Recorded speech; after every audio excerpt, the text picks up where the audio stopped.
Hello and welcome. You are now looking at a Perplexity Pro workspace. You will find some differences between the Pro version and the free version.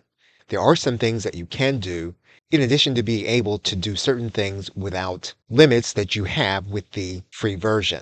One of the things that you will see is that you do have access to different models.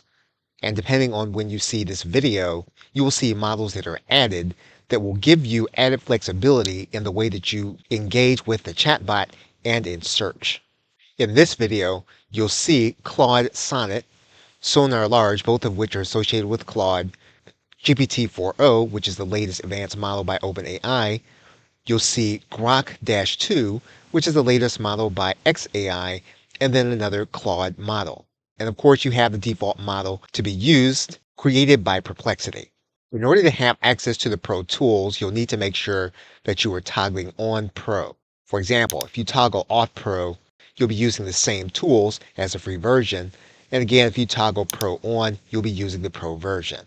If you want to augment your spaces with files, you can upload files to any of the spaces that you have already created, or you can create new spaces with additional files in order to influence what happens inside of the space and the searches that you generate. Going to the Library tab, you will see that you have both the Threads and a Page button, and the page will allow you to create a page. The Discover tab is the same for both free and the paid version. We will look at some elements of the paid version in the next video. Okay, so with that, thanks, and I will see you in the next video.